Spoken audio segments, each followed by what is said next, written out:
Nagsisimula ang pelikula bilang isang desperadong ama na nagngangalang Sean na tumatawid ng hangganan papuntang Mexico. Nahayag na ang kanyang anak na babae ay nagpunta dito para sa bakasyon kasama ang kaibigan, ngunit hindi na sila nagbalik. 3 araw na ang nakalipas mula nang mawala sila, ngunit walang progreso ang mga awtoridad. Kaya't si Sean na ang kumukuha ng responsibilidad na hanapin ang kanyang nawawalang anak. Sumunod siya sa isang lead na natanggap niya at dumating sa isang dump site para sa mga sasakyan. Sumingit siya sa property nang walang pahintulot at agad niyang nakita ang kotse ng kanyang anak. Si Sean ay nagmadali sa loob at naghanap ng mga clue, ngunit wala siyang nakitang kapaki-pakinabang. Sa sumunod na eksena, nagmamadali siyang pumunta sa pinakamalapit na istasyon ng pulisya at iniulat ang kanyang nadiskubre. Sinundan siya ng 2 pulis at madali silang nakarating sa dump site. Ngunit nagulat si Sean nang malaman na wala na ang kotse ng kanyang anak doon. Sumubok siyang magpaliwanag na nakita niya ito, at kahit inulit pa niya ang plaka nito. Ngunit si Hector, isa sa mga pulis, ay nagduda na siya'y nag-iimbento lamang ng kwento. Pinatalsik si Sean mula sa property dahil pumasok siya ng walang permiso. Pagkatapos nito, tumawid siya sa hangganan at bumalik sa kanyang farm kung saan naghihintay ang kanyang pamilya ng may pag-aabang. Ngunit sa sandaling pumasok siya sa bahay, sila'y nabigo. Galit ang panganay na anak ni Sean sa kanya dahil hindi niya naprotektahan ang kanyang kapatid. Sinubukan niyang kausapin ito, ngunit gusto lamang nitong mag-isa. Sa gabi, nagkaroon ng emosyonal na usapan si Sean sa kanyang asawa na si Susan. Mukhang mas nauunawaan siya ni Susan at sinabi sa kanya na hindi ito kanyang kasalanan. Nang tanungin kung ano ang kanyang natuklasan sa Mexico, ibinunyag ni Sean na nakita niya ang kotse ng kanilang anak. Wala siyang nakitang dugo o bakas ng laban dito, na nagpapahiwatig na nakidnap ang mga babae nang walang pag-atake.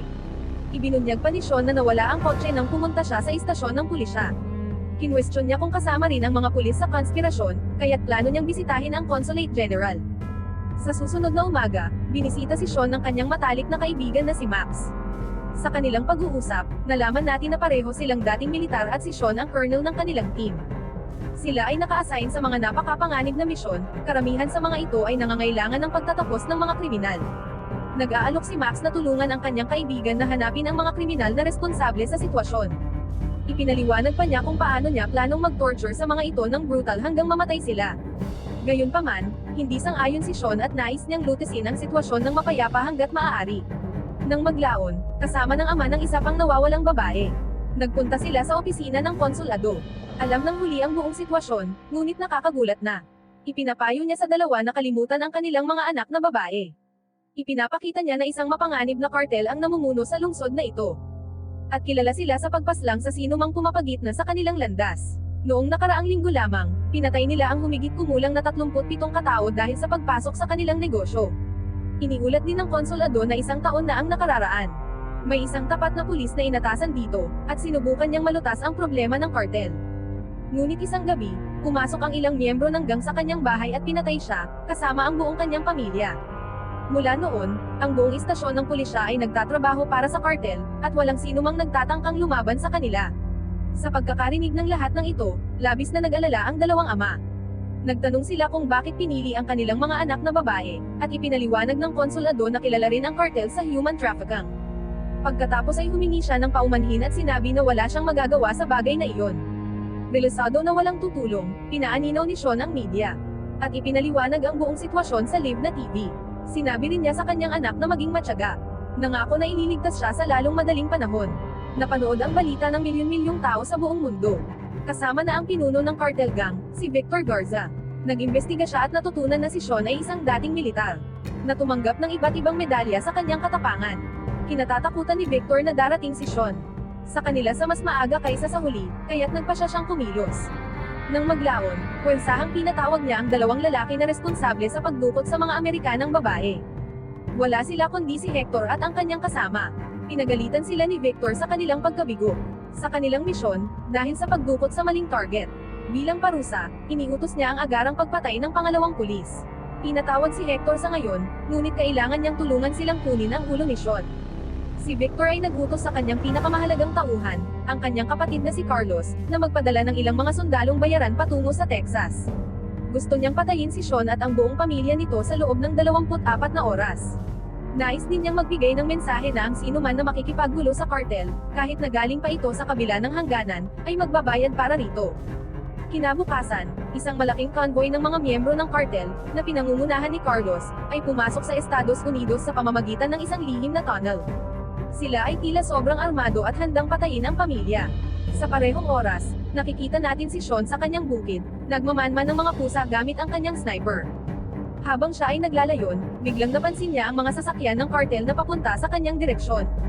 Nang mabahala, agad siyang pumasok sa bahay at inutusan ang kanyang asawa at anak na magtago sa itaas ng bahay.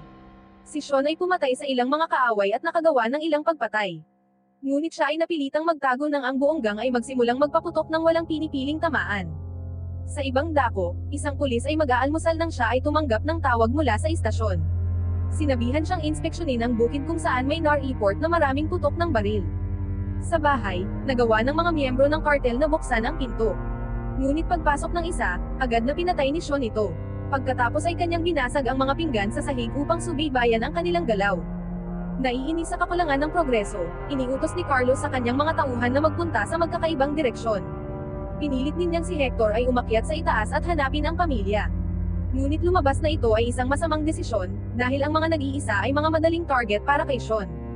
Nang dahan-daang inalis ni Sean ang mga ito isa-isa, habang tinitiyak din niyang ang kanyang pamilya ay ligtas. Si Sean ay nagtagumpay din sa pag-aresto sa korap na pulis, si Hector. Sa gitna ng labanan, puno na ng bala at mga bangkay ang buong bahay. Pati na rin mga granada ay inilulunsad, gumagawa ng sitwasyon na kritikal. Kaya pumunta si Sean sa itaas at pinag-utos ang kanyang pamilya na lumabas sa bintana habang siya ay nagbibigay ng atensyon sa mga sundalong bayaran. Sa huli, nakipagbarilan siya kay Carlos, ngunit pareho silang depensibo at hindi nagtagumpay na tamaan ang isa't isa. Samantala, dumating ang pulis na nauna sa bukid. Sa una, iniisip niya na ito ay isang kaso ng karahasan sa tahanan, ngunit nang makita niya ang isang lalaking may pinugutan ng ulo, na-realize niya na ito ay seryoso. Nakita rin ng mga miyembro ng kartel ang pulis at binuksan ang apoy, pilit siyang magtago sa likod ng kanyang sasakyan.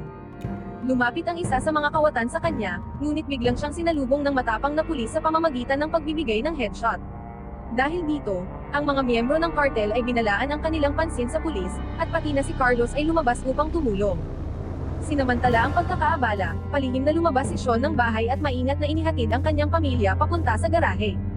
Binaril niya ang ilang mga goons habang naglalakad, ipinapakita ang kanyang kahangahangang eyebot.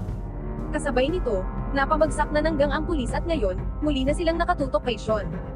Ngunit kahit papaano'y nagawa ni Sean na makarating sa kanyang sasakyan at mabilis na umalis kasama ang kanyang pamilya. Sumunod ang isang matinding habulan, kung saan walang tigil na nagpapaputok mula sa likuran sina Carlos at ang kanyang mga tauhan.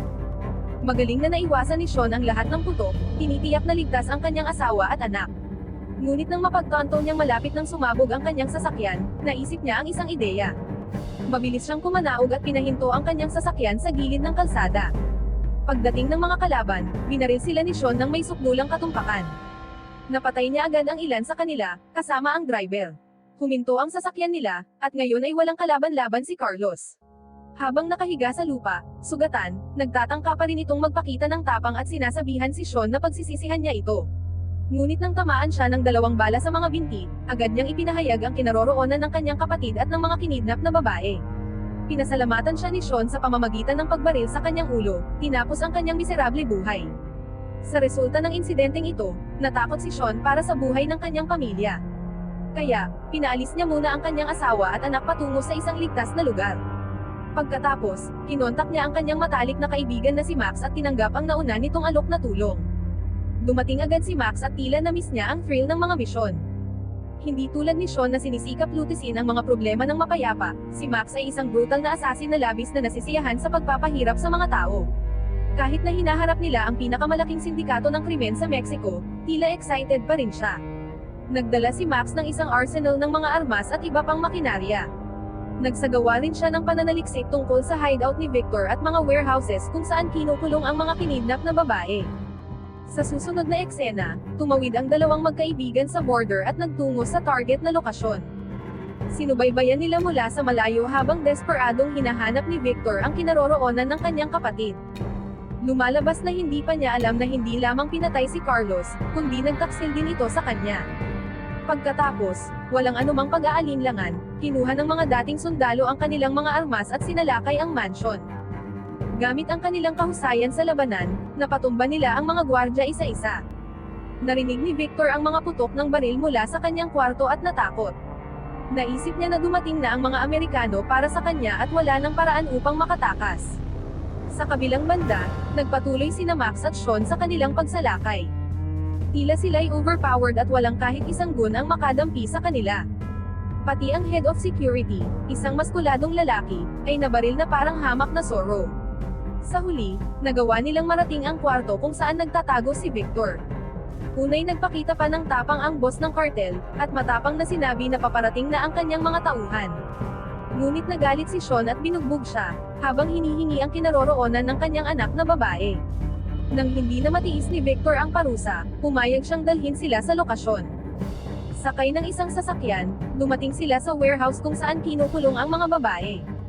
Muli, walang kahirap-hirap na napatay ni Max at Sean ang mga NPC guards. Sa wakas, natagpuan ni Sean ang kanyang anak na babae at nagkaroon sila ng isang emosyonal na muling pagkikita.